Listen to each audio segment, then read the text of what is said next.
today is Ada Lovelace Day. And when I was thinking of a topic to start my series with, I thought it would be very good to talk about some of the work related to the work of Ada Lovelace, one of the pioneers of modern computing. It also happens to be my own subject, which is kind of nice as well. So I'm going to talk today about the mathematics of future computing. But I'm also going to tell you about the mathematics of computing in the past as well.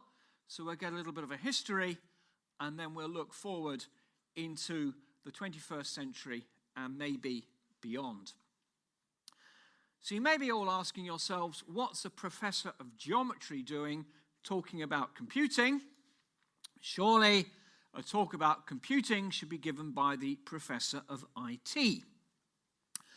And my answer to that is absolutely the professor of IT should talk about computing. Computing is now impacting our lives in innumerable ways.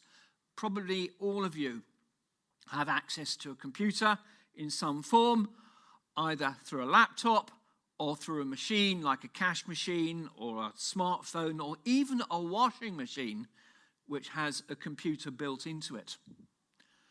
But computers as such have not always been in the home, and I will claim that computers were originally invented by mathematicians, and they were invented to solve mathematical and logical problems.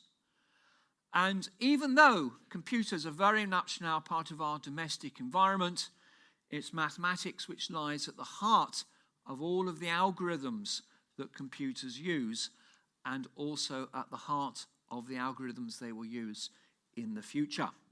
So that is my motivation for giving this talk as Professor of Geometry. So let me introduce you to this guy. This is Professor Moore. And he came up with a rule in the 1960s, which has proved remarkably accurate, which was that computer hardware power doubles every 18 months. Okay. And this is very true. The first computers, I wrote my first computer program when I was 11 in 1971 on a very, very primitive machine compared with what we've got nowadays. And this graph shows the power of a computer measured in number of transistors on a chip. This is a logarithmic scale, so it's going up in factors of 10 over the last 50 or so years since Moore's prediction for various different types of computers. So this is kind of where we are now. And Moore's law has proved very accurate. So this is showing that computer power increases with the amount of hardware. But maybe you don't realize that an even greater speed up has happened because of the work of mathematicians. I'd like to say mathematicians such as myself, because this is my own research area. And this shows in the same sort of time the speed up that we've had as new mathematical algorithms have come online to solve problems. These are mathematical algorithms particularly to solve what we call linear systems, which lie at the heart of big computations. And these things here were early algorithms like the Gauss-Seidel algorithm, but the thing up here, multigrid, or MG, which is the algorithms we're now developing for the Met Office. And you can see we've had a speed up which is actually greater than Moore's law in algorithms, and that combined with the speed up in hardware has led to the computing power that we have today. So this is the thrust of my talk. We are seeing huge changes already. We're going to see even greater changes to come as we see much faster computers, a huge increase in the amount of data that we have, the role of learning in machines, which is a tsunami about to hit us, and I'll touch also on quantum computing. And the only way to make sense of this scale and to see into the future is to use mathematics. And here I have a lovely quote from one of the CEOs of Boeing, which makes a lot of use of computing power, that says taking full advantage of computing tools requires more mathematical sophistication, not less. So I'm now going to take you on a journey, as I say, through the history of computing up to the present day, and I'm going to show you how we can look into the future and a little bit of the role that mathematics plays in that. So I want to show you a picture now of the first ever digital computer. There it is. So that's the earliest digital computer. Mathematics did not start as an abstract concept. It started using computing tools, and we used our fingers. Why do we know that? Because we count in base 10 and we have 10 fingers. This cannot be a coincidence. Okay, so we know for a fact that the earliest computations were made using an excellent digital device. It's nice because not only can you compute on it, it's got memory as well. Okay, unless you cut your fingers off. Okay, so that's the earliest digital computer. Here is another example of early computer. This is a tally stick, which was found in a cave. It's approximately 5,000 years old, and it's clear that our ancestors then were doing computations recorded on that. And another very useful and still in use computer was the abacus, which was used in ancient times and is still in use today. This is the International Abacus competition held in Japan, where the entrants were asked to do a computation which ended up with an 8-digit answer. So the abacus is still pretty efficient for doing certain computations.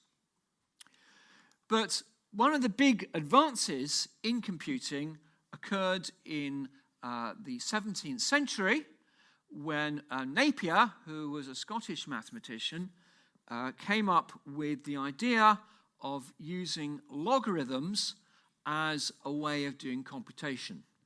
Now, I am sufficiently old, and I imagine looking at the audience, some of you are of a similar vintage, to have used logarithms when you were at school. I hope that isn't too insulting to my audience. And the idea of logarithms was invented by Napier.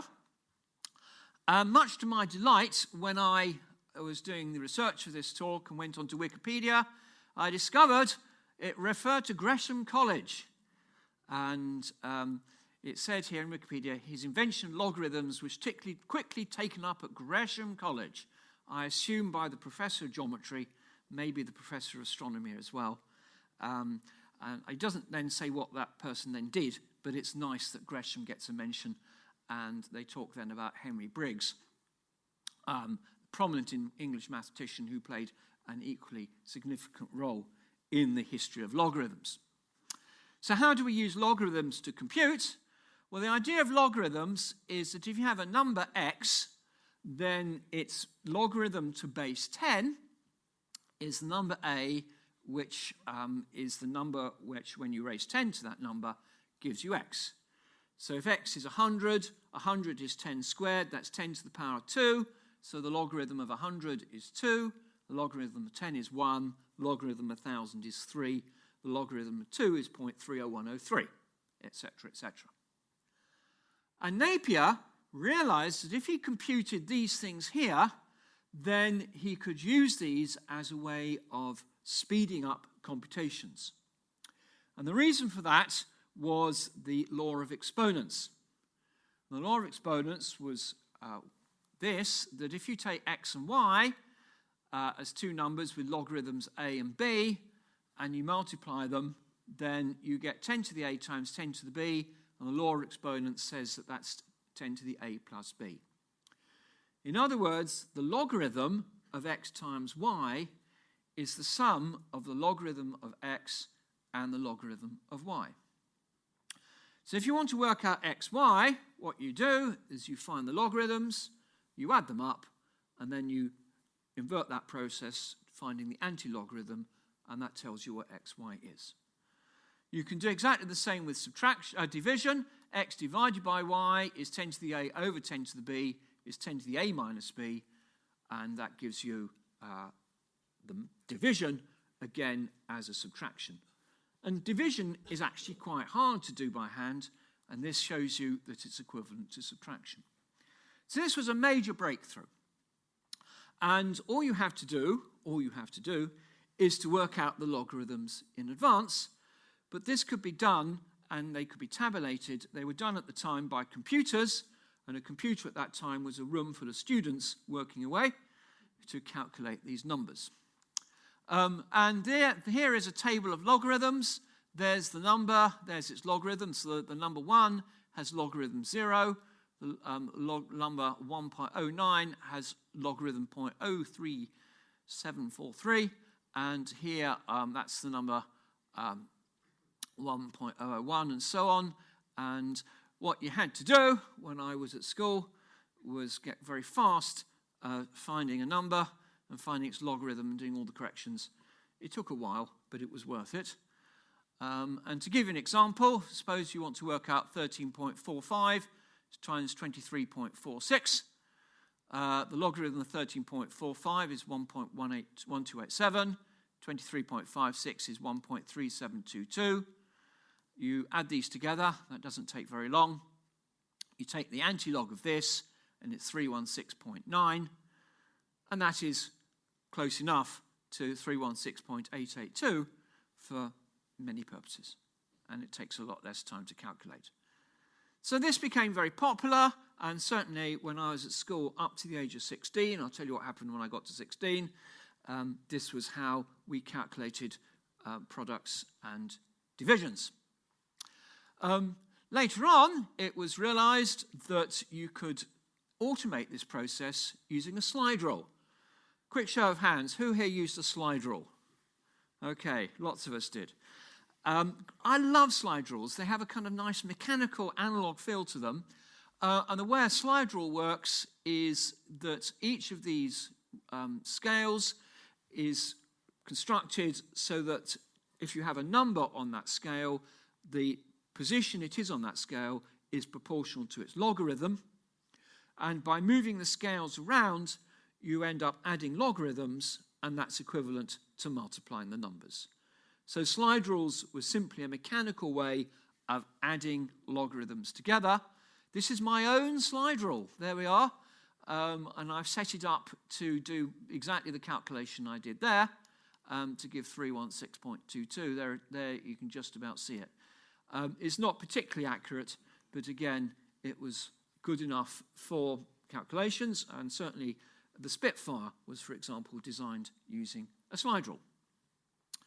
So slide rules and logarithms were great fun, and I still maintain they're very useful. If you're going shopping and you want to compare prices against amount, then if you set them up on a slide rule, you can simultaneously compare a lot of prices once against each other, and that's very useful. However, slide rules and logarithms have two big disadvantages. One is that they're quite slow, and secondly, you can't do repeated calculations quickly as a result. So whilst they're fun to use, they're not particularly accurate, and they're not really good for lots of calculations. So it was realized that to make progress in computation, you have to use some sort of mechanical process so you can do many calculations and possibly store the calculations as you go forward. And that led to the invention of mechanical computers.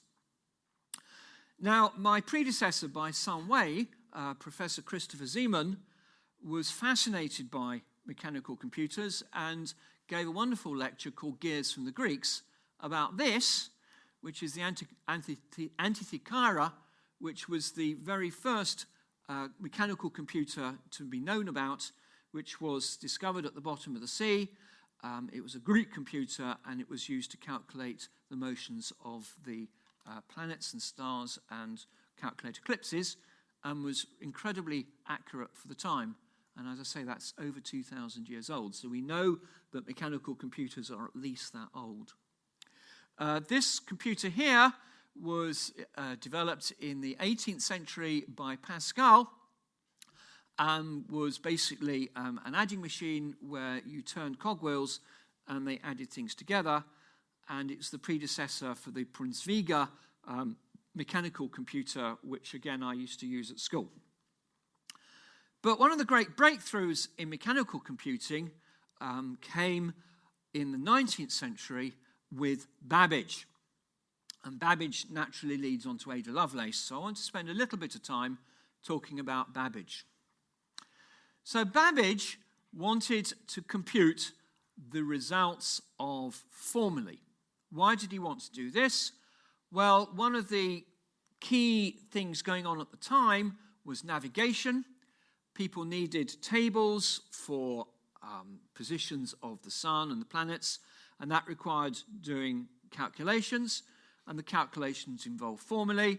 They generally involve formulae using sines and cosines, but if you approximate these by polynomials, you can do the calculations using polynomials.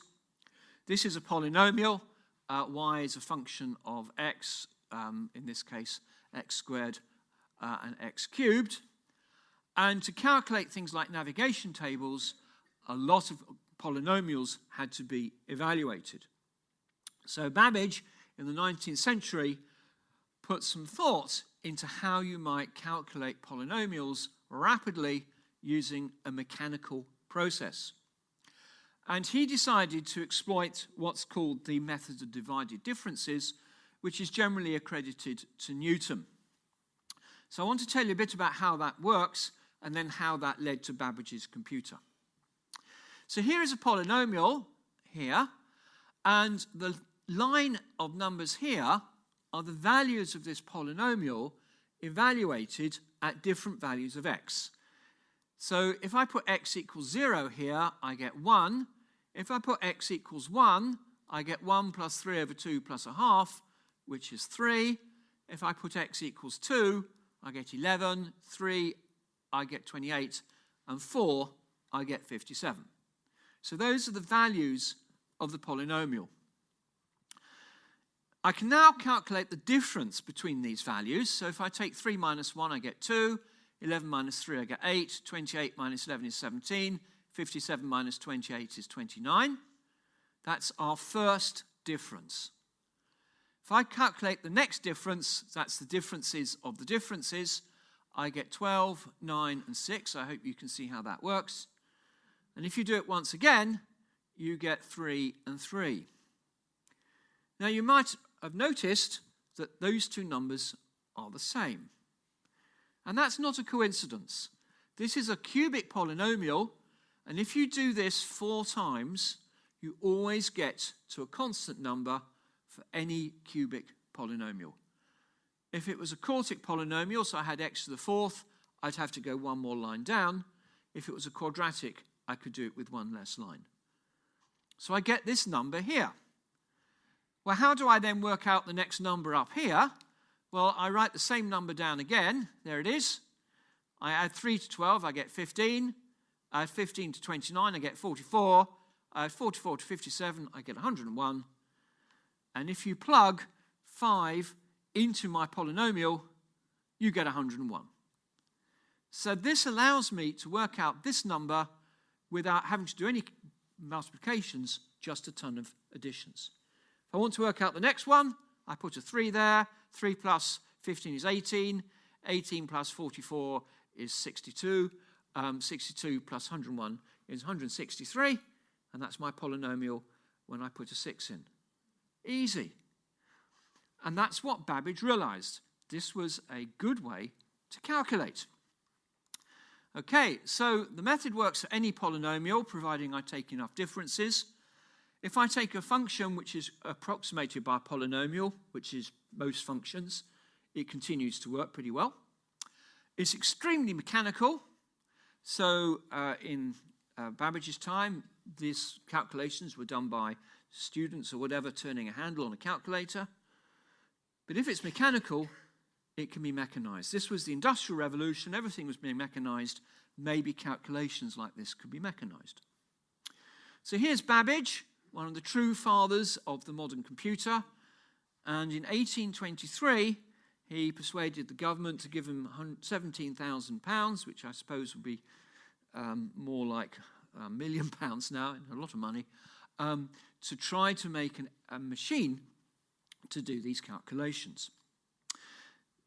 And he went off to do this. Now, you might think, well, this is 200 years ago, or whatever.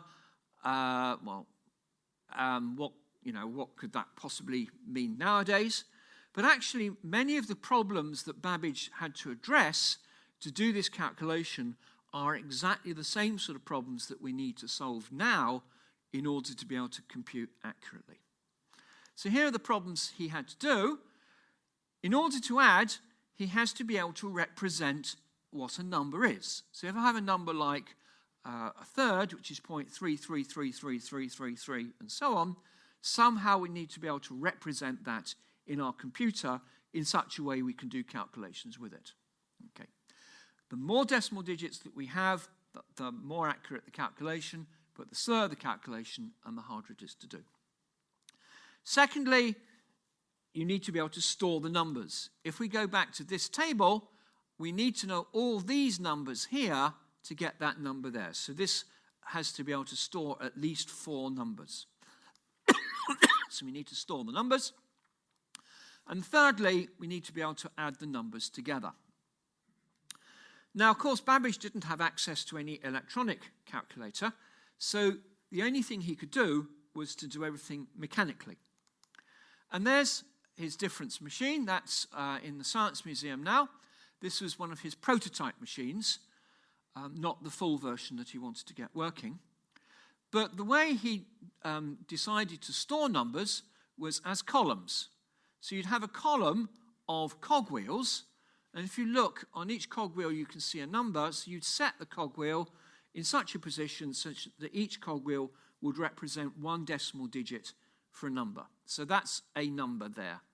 And you can see we've got 1, 2, 3, 4, 5 different numbers there being stored. So each column stores a number, and the length of the column, the longer the column, the more accurate the number it is. And then you can add numbers together quite easily by literally turning the cogwheels. So you turn one cogwheel against another, and you just add the cogs together, and it turns and allows you to add numbers together. So the difference machine, which Babbage designed, was designed literally to add up the differences. So you'd set one number to be the 3, which is that constant number. That would then add to the next column to produce the next difference, add to the next column to produce the next difference, and so on until eventually you could calculate the result. Lovely idea, very mechanical, very straightforward, and basically a workable system. So Babbage built a prototype. His prototype had 3 columns, so you could store 3 numbers. Each column had 6 cogwheels, so he could store 3 numbers to 6 decimal places. And that allows him to do quadratic equations quite easily. Unfortunately, at this point, he either ran out of money or ran out of will or got interested in something else, which is probably more likely. I'll talk about that in a minute. And so he didn't go beyond the prototype stage. But if you go to the Science Museum, you can see a full-size machine based on Babbage's designs, which has 8 columns, so it can store 8 numbers of 31 wheels, so 8 numbers to 31 decimal places. So really very accurate. And you can see this in the Science Museum, and it works beautifully as a way of producing the solutions to these polynomials and therefore producing navigational tables. Lady Byron went to visit him. Lady Byron had a famous daughter, Ada Lovelace, we'll see her in a minute, and saw the prototype and said, "We both went to see the thinking machine." Well, so it seems last Monday, it raised several numbers to the 2nd and 3rd powers and extracted the root of a quadratic equation. So it did very well. But as I say, it was abandoned in 1842. Why did Babbage abandon it? Well, one reason, as often happens, is he got bored and wanted to do something better. He realized that the difference machine could only do one thing, which was to add up, and that wasn't particularly exciting. it would produce navigational tables, but he wanted to do a lot more. And so he started on the design of something much closer to the modern computer, what's called the analytical machine, analytical engine, and that's part of it.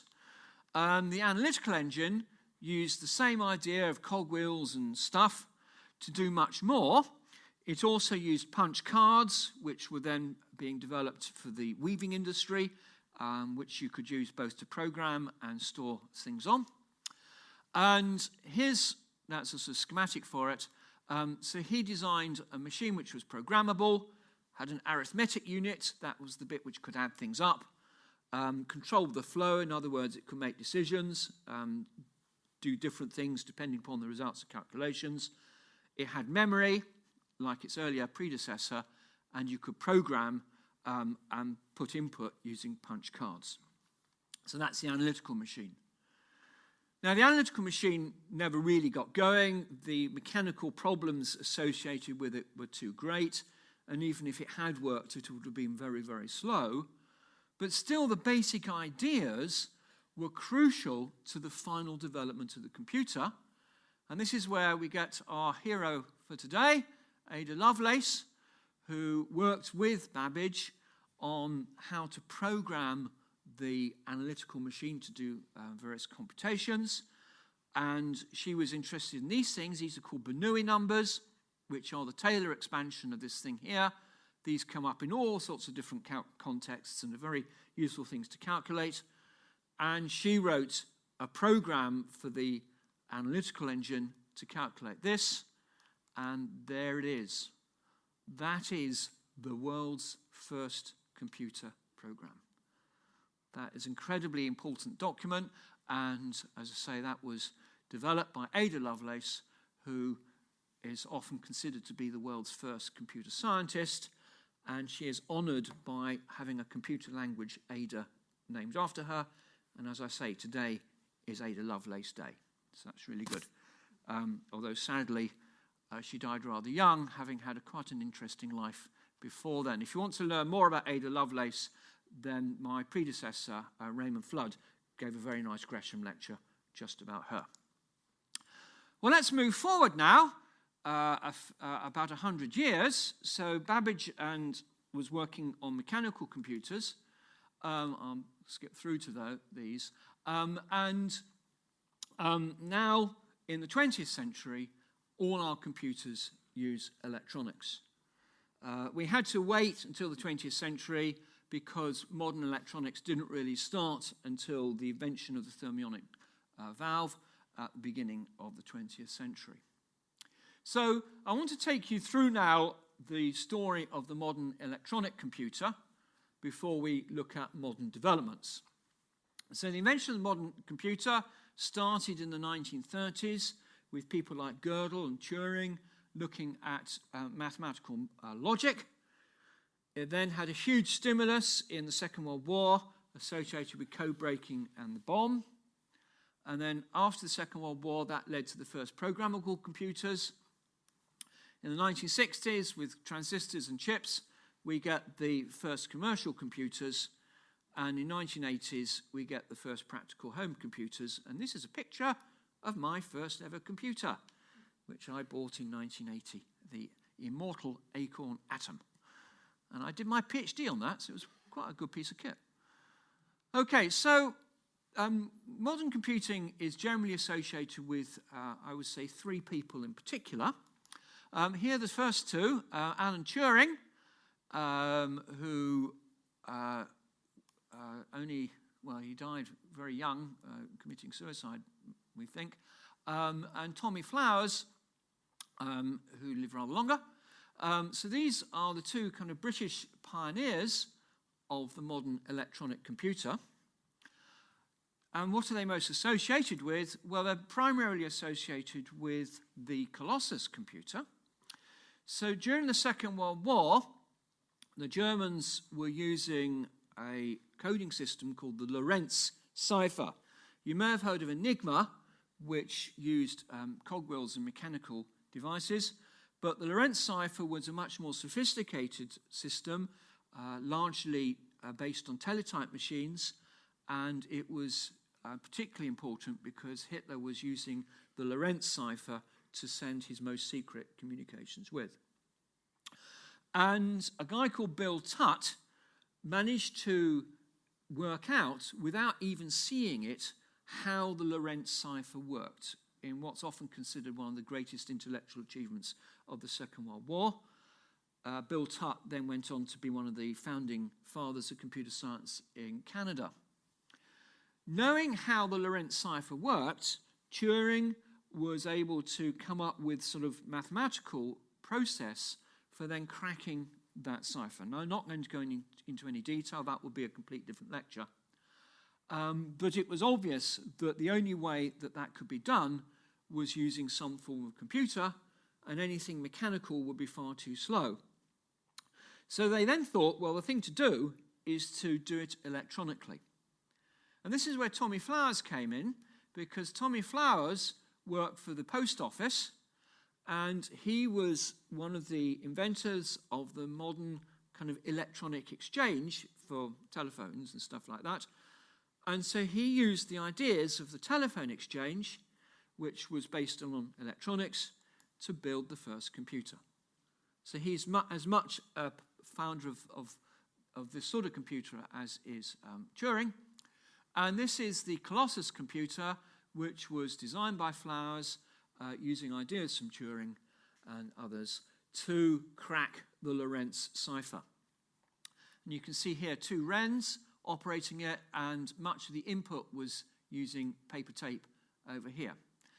And key to this was the thermionic valve, which was used to do all the operations. It's what we call semi-programmable, in that you would set up a switchboard to do various operations, but once you'd done that, it just went on and chunted away to do all the code breaking for that. So that's the Colossus. If you want to see it, you can't see the original. They were broken up after the war, but you can go to Bletchley Park and you can see a reconstruction of this, which is as true to the original as they could get. Now, Turing is very, very famous for his work on cracking the codes during the Second World War, but his impact on computer science and the development of the modern computer is much more profound than that. And what he is particularly famous for in the theoretical computer science community is the development of the first theoretical kind of computer that could do anything, which is called the Turing Machine. And every computer now is compared against a Turing machine. And the idea of the Turing machine was that you have a thing, a computer or whatever, which is in a certain state, and it can write onto a tape which moves past ahead, and it can write numbers onto that tape, and the tape can move backwards or forwards, and it will look at the numbers and will change its state according to those numbers and can write onto the tape as well. It might sound very simple, but Turing was able to prove that a computer which did this, which wrote onto a tape and changed its state according to that, could, in theory, solve almost do anything. It could do arbitrary computations. Very important idea, and he was able to use that to learn a lot about mathematical logic. And this is called the Turing machine. No one would ever build a computer like this, but you want every computer to be able to do arbitrary computations, and that's what's called being Turing complete. So really, really important in the theoretical understanding of computers. But that didn't lead to the modern computer in the sense that we know it. The person that really pioneered that came a bit later, and he's a real hero of mine, John von Neumann. Now, if anyone can claim to be kind of a polymath in the whole of mathematics, it's von Neumann. Von Neumann worked in everything. He worked in the purest of pure maths. He worked on problems as applied as bubbles in beer. He looked at shock waves. He was one of the founders of what we call game theory. We probably would have won the Nobel Prize for Economics if he'd lived a bit longer. He made profound progress in mathematical set theory, in analysis, in algebra. He also worked heavily during the Second World War on the atomic bomb. He could compute in his head faster than most people could compute using any electronic device, and he invented the computer as well. So quite an amazing guy. He didn't live terribly long. He sadly died of cancer at the age of 54. But if there's any mathematician that I admire most, it's von Neumann. And again, you can learn more about him in one of Ray Flood's lectures. So he worked on the computer, developing electronic computers during the war for the bomb. But later on, he worked on development of bigger computers. In fact, one of the first big jobs he did after the war was developing computers to do weather and climate forecasts. And he did a lot of work on how carbon dioxide affects the climate. So he was well ahead of his time there. And this little thing here is a kind of note he wrote. The story is that he wrote it whilst commuting between Los Angeles and San Francisco on the train. And this is called the first draft of a report on the EDVAC. EDVAC was the computer that they were developing at the time. And it was in this that he laid the framework for the modern electronic computer. And the modern electronic computer has what's called a von Neumann architecture. And a von Neumann architecture has a memory unit, an arithmetic unit where you do all your computations, and a control unit which does all the stuff of controlling everything else, input and output. And that is the architecture that's in every computer that you've got. So that's the basis of your laptop. So when I was at school, again, I was using computers based on this. The arithmetic unit and the control unit together were about the size of a filing cabinet. And the memory unit was lots of tapes whirring around. Nowadays, that would be a tiny fraction of an inch on a chip. Okay, so things have changed a lot. So that's the von Neumann architecture, the basis of the modern computer. And one of the computers that led on from this was called EDSAC, which was the computer at Cambridge in the 1940s. When I was a student at Cambridge, many of my lecturers had grown up on this machine and said that the first thing that they had to learn when using this machine was where the fire bucket was, because they're all based on valves and it would catch fire at an alarming rate. But it was based on valves. It had about a kilobyte of memory. A kilobyte, compare that with what we've got nowadays. It could do just under 1,000 instructions a second and 18 operation codes. But it was way, way ahead of anything else at the time. And that's, let's say, one of the first computers that was used by general people. So that was used by ordinary lecturers at Cambridge. Here's a nice quote, 1949. The brain may one day come down to our level of common people with the help of income tax and bookkeeping calculations, but this is speculation, and there's no sign of it so far. So that was 1949. Things have changed a bit since. Here's just a self-indulgent slide. When I was at school, these were the computers that I grew up with. Susie on the left, which was my school computer, and 1975, not bad, and PDP-10, which was the computer at the Hatfield Polytechnic. And I'm sufficiently sad that instead of doing normal things on a Saturday, I used to get on my bike, literally cycle to Hatfield Polytechnic, now the University of Hertfordshire, and spend a happy day programming this and come back in the evening. Instead of going to parties and things that normal people would do. But that's what I did. Okay. So that kind of brings us up to date. But it's fair to say that the other big change that's also brought us up to date, I've talked a lot about hardware, has also been a change in the way we program And early computers, including the one I programmed at school, you program them in machine code. So you program in lots of numbers, which are really quite awkward. And then languages like Fortran, COBOL, and Pascal came along a bit later, which allowed you to program in something a bit more like English, and BASIC, and C. And modern languages are constantly evolving to do ever more sophisticated tasks, and these are all basically based on mathematical logical ideas. Okay, so that kind of brings us up to date. So I want to tell you now a bit about scientific computing. And this is going to be a bit self-indulgent because this is very much my own field of work. And you can see why I've got into this, given my strange history of cycling to Hatfield Polytechnic on Saturday mornings. Okay, so my own field of work is scientific computing, and what that means is that I work in developing algorithms to solve problems based in strictly scientific terms. So what does that mean? That means problems in physics, chemistry, biology, neuroscience, cosmology, climate science, big area of mine. Also engineering, so if you fly in an aeroplane, that would have been designed by a scientific computer. If you drive in a car, that was designed by a scientific computer. The first car to be designed by a scientific computer was the E-type Jaguar. So that's not a bad car. It's used by the drug industry and many other things. Scientific computers are also used a lot in the film industry to do our animations, and also in gaming. And some of the biggest calculations currently being undertaken at the moment are scientific. What do I mean by big? Sheer volume of computation. So a climate computation. When I do a climate computation, I'm typically solving problems with many, many billions of unknowns and doing calculations as quickly as I possibly can on those.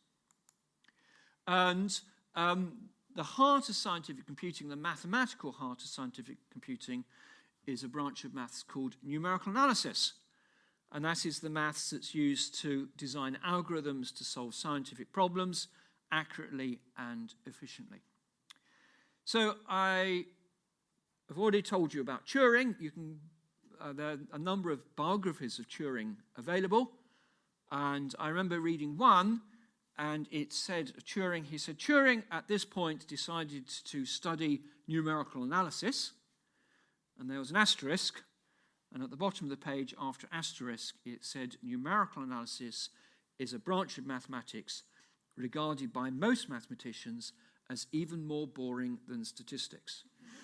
Okay, so that's my field. So numerical analysis is the business of solving mathematical problems, and it has to do a number of things. One is the challenge that Babbage raised of how do you represent numbers and add them up as accurately as possible whilst not taking a long time over it. Anyone that used the Sinclair Scientific, which had a decimal, could store 3 decimal digits, that's one of the first scientific computers. Calculators will know that that was a problem. Modern computers typically work with about 20 decimal digits. These are the sort of problems that I have to develop algorithms for my own work. This is what's called an ordinary differential equation, which governs how things evolve in time. This is a partial differential equation, which tells you how things evolve in time and space. And this is a matrix eigenvalue problem where you're trying to find x and lambda to solve this. And if you think, well, what's the point of doing that?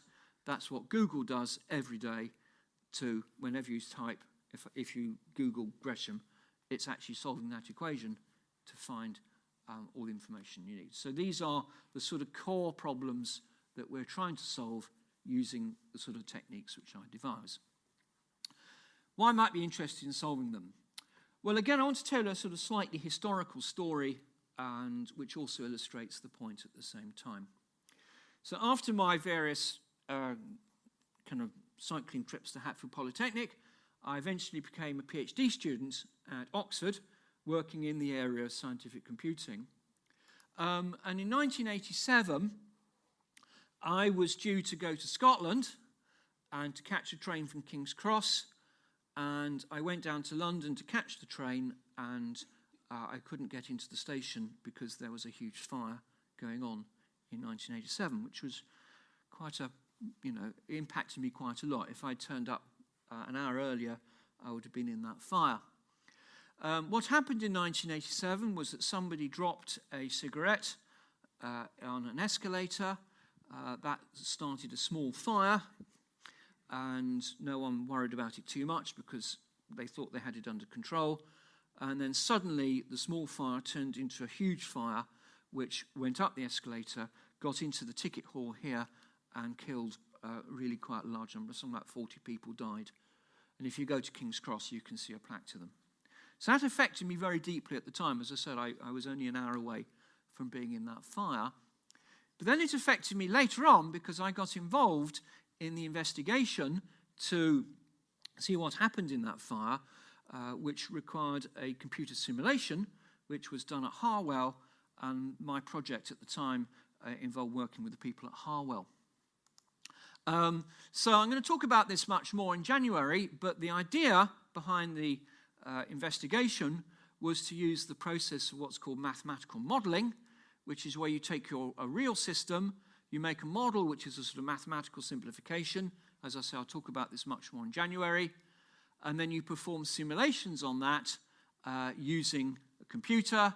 You get the results from the simulation, and you compare them with experiments to try to give you insight into what happens.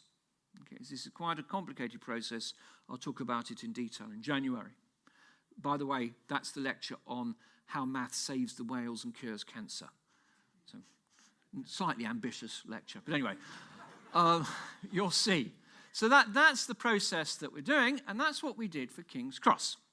And what you do when you do a simulation on a computer is you typically take a problem and you break it up into lots and lots of smaller problems.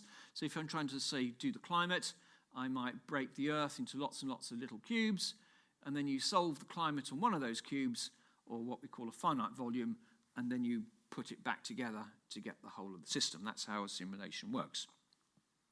And that's what we do all the time if we're modeling the weather or climate. This is the breakup.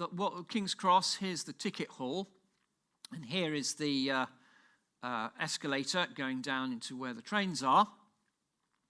And the fire started off here, and they broke the ticket hall and the escalator up into all these volumes. I hope you can kind of see how that's being done here. And they wrote down the equations for the fire, which are basically the equations of fluid motion and combustion. And then they solved these on the computer. I'll show you the computer in a minute that they solved it on. And what the model predicted was that the escalator here acted like a chimney. And the fire heated the air up here. The air went up the escalator. It acted like a chimney and pushed the fire up. An effect called the trench effect now, which was discovered purely as a result of the computation. The computation found that result, and then they went off to do some experiments and they confirmed it. And that showed to me the sheer power of computing, that you could, by doing a model and a scientific computation, actually discover something which wasn't known before, and that helped explain why so many people died and led to a large number of reforms to the way things were done in the tube, including banning smoking. That's the computer it was done on. That was the Cray 2, which was at the time the very first supercomputer. This was a press cutting from 1987. Here are two genuine Harwell people with genuine 80s haircuts. Okay. If you compare this to a laptop, nowadays it could do 1.7 gigaflops, that's 1.7 billion calculations a second, and had 2 billion bytes of RAM. Any laptop now would, blow that away. So that was tiny compared with a laptop, but it was pretty damn good at the time. And this was the cooling system, which glowed blue. It was wonderful.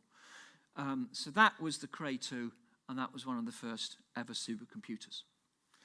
Things have come on quite a long way, but I want to tell you this is a lecture on the mathematics of future computing. This is a somewhat technical slide, but it shows you what we're up against. The way you do these calculations is that you divide the place up, the ticket hall or whatever, into these what we call finite volumes. If you take n in each direction in 3 dimensions, you get n cubed volumes. You have to have n large to get higher accuracy.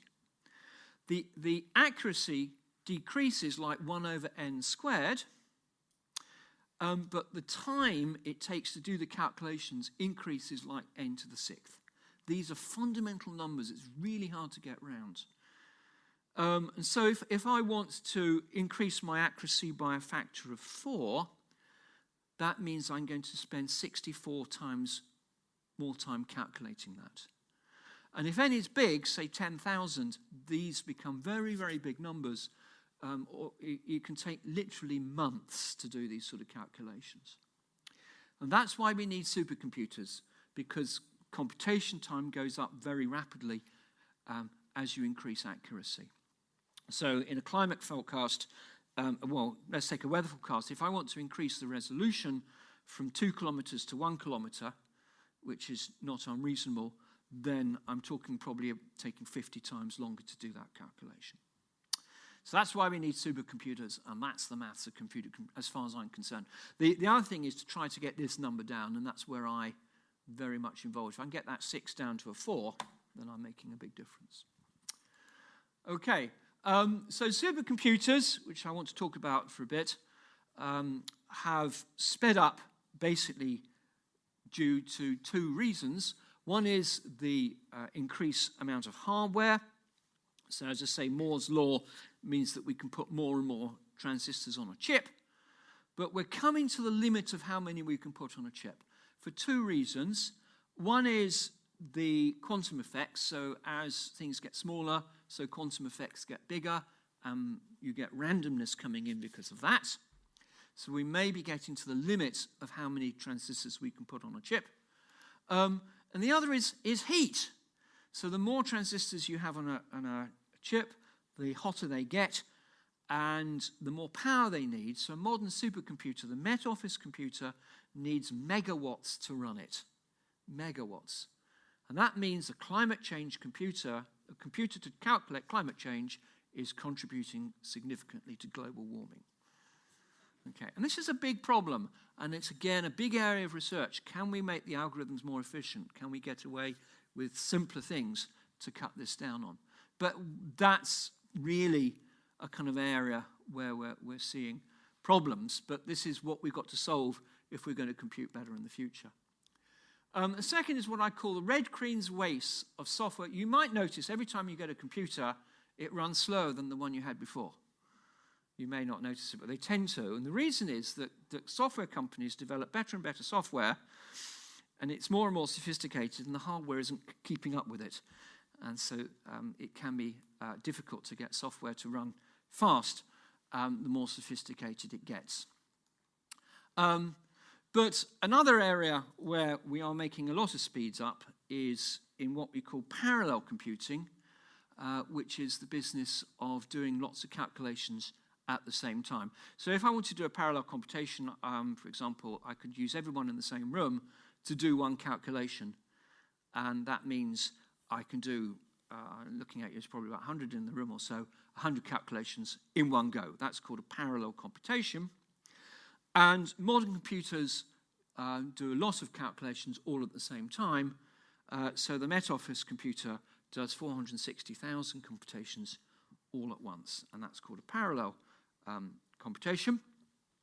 And that will speed things up, but it won't speed it up 460,000 times, because if someone at the front does a calculation, someone at the back might need the result of that calculation, so they have to get off, run all the way to the back and get to the back, and then run all the way back again, and that takes time, and that's what we call message passing, and again, that slows things down, and that's another problem where we're trying to do research to speed things up.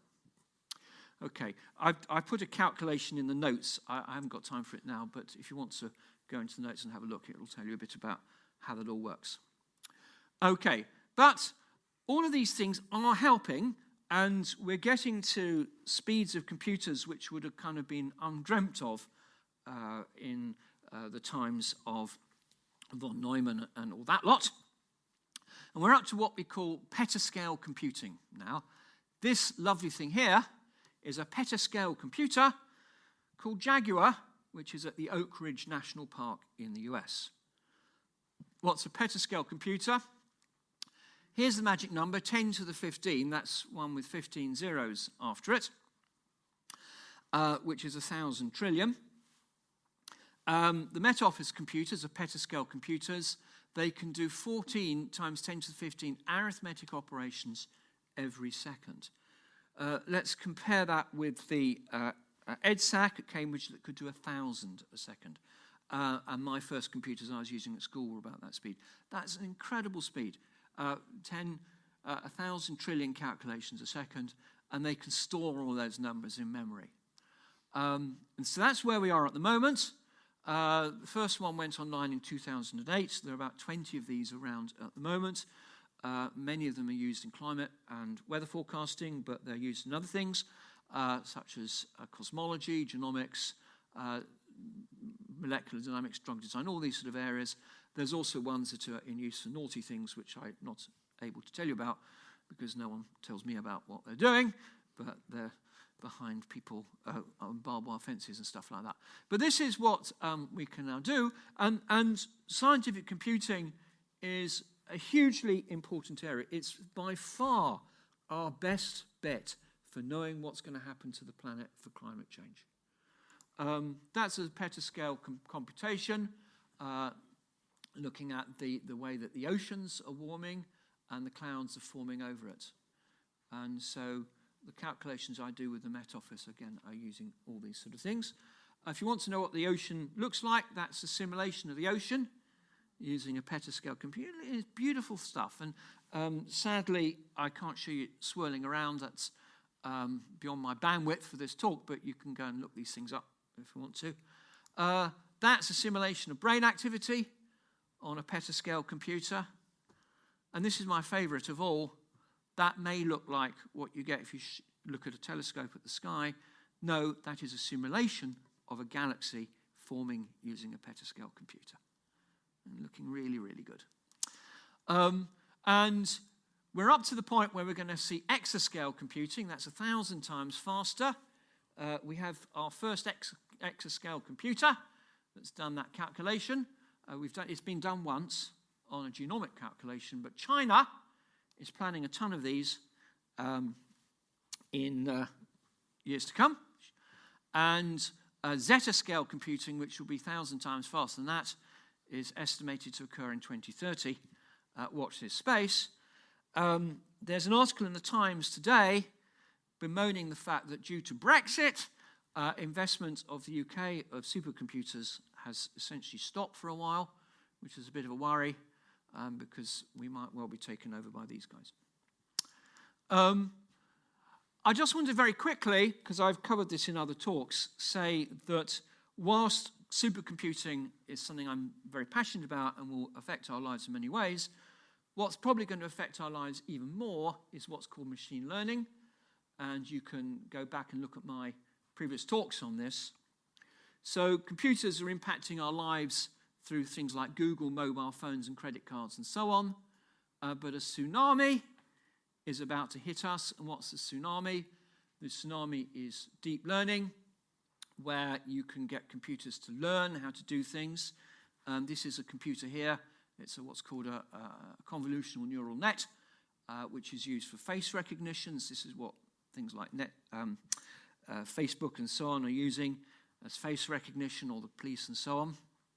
And machine learning has many other applications, fairly benign things like playing chess, looking at our face, recommending books for us on Amazon, but some are more worrying things like replacing doctors for medical diagnosis. I'm afraid this is an area I work in myself. Recruiting people for companies, dating websites, driverless cars, and replacing judges. So we have to ask ourselves the question, do we want a future where computers are doctors, car drivers, and judges? Okay. I'm not going to say very much in this lecture. If you want to have a read about this, go back to my lecture, Is a Mathematician a Robot?, which will tell you much more about machine learning, and I'll also touch on it in future lectures. But this is a big thing that's going to hit us very hard and is largely based on the computing ideas that I've described earlier. So there we are. There's our doctor on the left. I've run out of time, but just to say the other big development that's going to hit us possibly is quantum computing, where we use the full power of quantum mechanics, again, to speed up the way we do computations very, very radically. And if you want to read about that, my lecture is The Quantum Mathematician will tell you all about that. So I'll just whiz through that. So I'm going to just get on to my last slide, which is to say that I've shown you the way computing is going, and the way I think that mathematics is doing this. And certainly exciting times lay in front of us, but we have to watch it to make sure we're not complacent. So John von Neumann, who, as I say, was the mathematician I hold in highest regard of all mathematicians, famously put his foot in it, well, sort of put his foot in it when he said this: "It would appear we have reached," this was in 1949, "the limits of what is possible to achieve with modern computer technology," although he saved himself. "One should be careful with such statements, as they tend to sound pretty silly in 5 years' time." I'd love to think what von Neumann would think if he was around today. Thank you very much.